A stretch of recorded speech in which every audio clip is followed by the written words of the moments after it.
आप सभी को मेरा प्रणाम, नमस्कार, जय श्री राम। स्वागत है आप सभी का अपने इस यूट्यूब चैनल पर।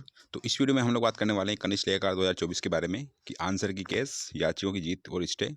कुल इतने प्रश्नों पर आपत्ति दायर हुई है, इनके मिलेंगे याचियों की जीत और स्टे आ गया है, नियुक्ति 2024 में मुश्किल और संशोधित परिणाम के बाद नियुक्ति। तो इन सब चीज़ों के बारे में हम लोग वन बाय वन बात करने वाले हैं। आगे बढ़ने से पहले आपसे मेरी रिक्वेस्ट है कि अगर आप चैनल पर नए हो, पहली बार आपने विजिट किया, तो राजस्थान की तमाम भर्तियों की लेटेस्ट अपडेट और करंट अफेयर के लिए चैनल को जरूर सब्सक्राइब करना और वीडियो को लाइक करना। आप चाहो तो मेरे टेलीग्राम ग्रुप ज्वाइन कर सकते हो, लिंक मैंने डिस्क्रिप्शन बॉक्स में दे रखा है। हम बढ़ते हैं फिलहाल आगे। तो जैसा कि फ्रेंड आपको पता है कि आपका जो फाइनल आंसर की थी, यानी कि जो अंतिम परिणाम था, उसके ऊपर माननीय न्यायालय में याचिका दायर हुई थी और याचिका सिंगल बेंच में दायर हुई थी। आपको पता होगा फ्रेंड्स, ये आपकी भर्ती पर फिलहाल आंसर की वजह से जो था स्टे नहीं था, लेकिन जो कल सुनवाई थी फ्रेंड्स, कल सुनवाई का मतलब था, जो कल सुनवाई थी उसमें ये बोला गया कि जिन लोगों ने कोर्ट में याचिका दायर करी है, यानी कि जो पिटिशनर हैं, उन्होंने जितने भी क्वेश्चंस पर याचिका दायर करी है और उनके पास में जो ऑथेंटिक प्रूफ है या डॉक्यूमेंट है या जितनी भी चीज़ें उनके पास में रिलेवेंट है क्वेश्चन से, वो सारी की सारी ओरिजिनल फॉर्मेट में अधीनस्थ बोर्ड को जमा कराना होगा। उसके बाद में सिंपली फ्रेंड्स इतना हो सकता है कि अधीनस्थ बोर्ड वापस से कमेटी बनाएगा या फिर जो याचिकाकर्ता जो भी डॉक्यूमेंट या प्रूफ देंगे अधीनस्थ बोर्ड को, उनको रिव्यू करेगी अधीनस्थ बोर्ड। ठीक है, जो भी कमेटी बनेगी, जो भी चीज़ें होंगी, वो उनको रिव्यू करेगी। और रिव्यू करने के बाद में ये होगा फ्रेंड्स कि अगर जिन लोगों ने याचिका दायर करी है, अगर वो मेरिट लिस्ट में आते हैं, यानी कि रिव्यू करने के बाद में ऐसा होगा फ्रेंड्स, तो उनका जो अगर कुछ क्वेश्चंस चेंज होते हैं या किसी क्वेश्चन का आंसर चेंज होता है या क्वेश्चन डिलीट हुए तो उनका कुछ होता है। आपको पता है फ्रेंड्स, आपकी भर्ती में टोटल 23 क्वेश्चन के आसपास डिलीट हुए थे, पेपर फर्स्ट और सेकंड को मिला करके। ठीक है, तो उन सब चीज़ों को अगर जो याचिकाकर्ता जो अपने प्रूफ देंगे या जो भी कंटेंट देंगे बोर्ड को, बोर्ड की कमेटी उनका एनालिसिस करने के बाद में अगर लगेगा कि किसी क्वेश्चन के जो ऑप्शन है उसमें कुछ चेंज हो सकता है, तो चेंज होने का मतलब ये फ्रेंड्स कि दोबारा से उनका रिजल्ट जारी आएगा जिन लोगों ने याचिका लगाई है। रिजल्ट जारी होने का मतलब ये फ्रेंड्स कि जिन लोगों ने याचिका लगाई है उनका रिवाइज रिजल्ट जारी होता है, और अगर वो मेरिट लिस्ट में आते हैं तो मेरिट लिस्ट में आने का मतलब ये फ्रेंड्स कि उनको भी ज्वाइनिंग दी जाएगी। कुल मिलाकर अपन ये कह सकते हैं फ्रेंड्स कि जो मुझे लगता है फ्रेंड्स वो ये है कि अब आपकी ज्वाइनिंग है, जब तक कमेटी अपनी रिपोर्ट कोर्ट में पेश नहीं करेगी, यानी कि जब तक चीज़ें सारी क्लियर नहीं होंगी, उसके पहले अब ज्वाइनिंग थोड़ी मुश्किल लग रही है। क्योंकि आपको पता है फ्रेंड्स, अगर आपकी ज्वाइनिंग हो जाती है तो जिन लोगों ने याचिका लगाई है, अगर वो लोग कोर्ट में केस जीतते हैं, मतलब उनका ऑब्जेक्शन बिल्कुल सही है और उनका भी मेरिट लिस्ट में नाम आता है, तो फिर उनको ज्वाइनिंग देने के लिए अधीनस्थ बोर्ड के पास में सीटें नहीं बचेगी। ठीक है, क्योंकि जो रिजल्ट था 2 गुना का अधीनस्थ बोर्ड ने ऑलरेडी पब्लिश कर दिया है। तो अब संभावना ये है फ्रेंड्स कि जब तक इनका मैटर क्लियर नहीं होगा कोर्ट से, यानी कि जो लोगों ने आज याचिका लगाई है, जब तक ये सारी चीज़ें क्लियर नहीं होंगी, उसके पहले ज्वाइनिंग थोड़ी मुश्किल है। और दूसरा ऑप्शन ये है फ्रेंड्स कि जैसे अभी आपको पता है कि जो लेवल 2 में हुआ है, जो सिंगल बेंच ने फैसला दिया था और उसके बाद में अधीनस्थ बोर्ड को भी ये लगा था कि कुछ क्वेश्चंस के ऑप्शंस चेंज करने पड़ेंगे और अल्टीमेटली ये था कि रिजल्ट रिवाइज करना पड़ेगा। ठीक है, रिजल्ट रिवाइज करने की वजह से जो है, आपको पता है कि चीज़ें ऊपर नीचे हो सकती थी, यानी कि कुछ लोग जिन लोगों ने ज्वाइन कर लिया उनकी सेवा भी समाप्त हो सकती थी, ऐसी नौबत आ चुकी थी। लेकिन ये हुआ फ्रेंड्स बाद में कि अधीनस्थ बोर्ड ने क्या करा, सिंगल बेंच के फैसले को जो है डबल बेंच में चैलेंज कर दिया और डबल बेंच के फैसले से स्टे ले लिया उसने। ठीक है, और सिंगल बेंच का फैसला स्टे स्टे मिलने के बाद में उसने जो भी अपना प्रोसेस था, उस आप जानते हो कि सिंगल बेंच का सारा खत्म हो गया।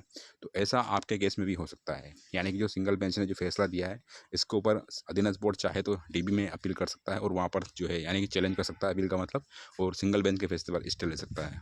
हालांकि मैं एक बात कहना चाहूँगा फ्रेंड्स, जिन लोगों ने याचिका दायर करी है, आपको सुप्रीम कोर्ट तक की लड़ाई लड़नी पड़ेगी, क्योंकि अधीनस्थ बोर्ड ने कितने ही एग्जाम हो गए, जैसे कि पशुधन सहायक का हो गया जिसमें 52 लोगों की सेवा समाप्त हुई थी।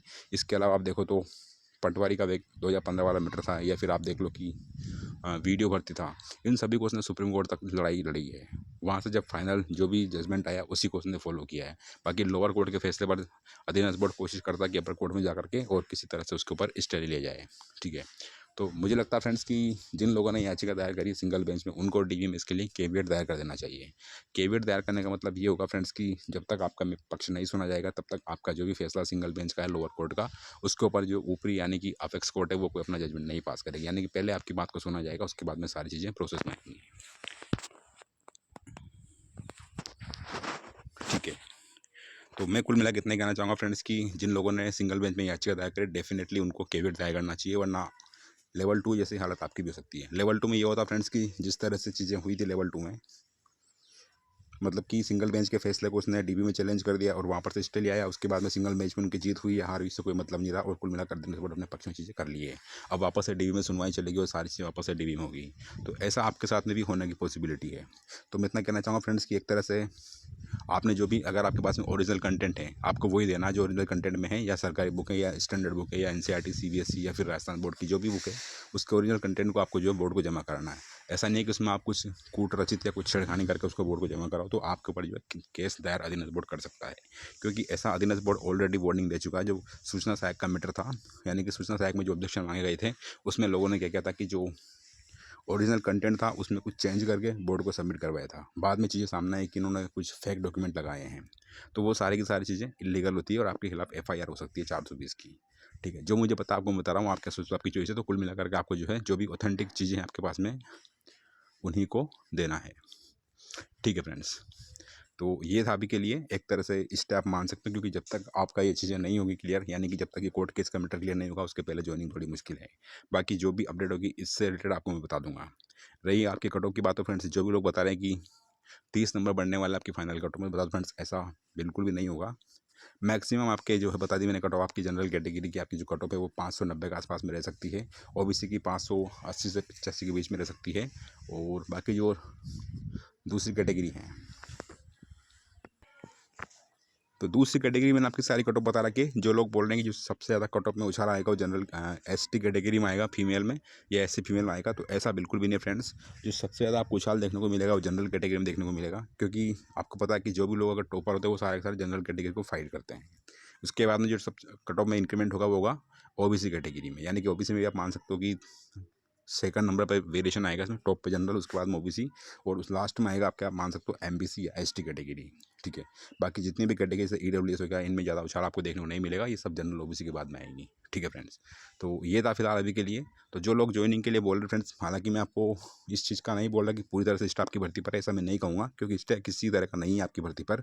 अधीनस्थ बोर्ड चाहे तो ज्वाइनिंग कंटिन्यू रख सकता है। और मैक्सिमम केस में होता है फ्रेंड्स की सब्जेक्ट टू रिट पिटीशन, यानी कि जो याचिका दायर है उनका जो अंतिम परिणाम आएगा, अंतिम फैसला आएगा, उसके अधीन आपकी नियुक्ति हो सकती है। अधीनस्थ बोर्ड चाहे तो ऐसा कर सकता है और डेफिनेटली ऐसी चीज़ आपको देखने को मिलेगी, क्योंकि माननीय न्यायालय ने कहीं भी अपने जो फैसला कल का जो आदेश थे, ऑर्डर था या फैसला था, उसमें कहीं भी स्टे को लेकर कोई भी चीज़ मेंशन नहीं है। ठीक है, बाकी जो भी अपडेट होगी आपको बता दूंगा मैं। तो फिलहाल के लिए इतना ही, मिलते हैं नेक्स्ट वीडियो में। वीडियो वॉच करने के लिए thanks, have a great day and all the very very best. आपसे रिक्वेस्ट है मेरी, अगर आपने चैनल पर पहली बार विजिट किया तो चैनल को जरूर सब्सक्राइब करना और वीडियो को लाइक करना। आप चाहो तो मेरे टेलीग्राम ग्रुप ज्वाइन कर सकते हो, लिंक मैंने डिस्क्रिप्शन बॉक्स में दे रखा है। Again thanks for watching the video. I wish की जल्दी से आपका स्टेट है, आपकी ज्वाइनिंग हो एंड चीज़ें आपके लिए पॉजिटिव हो।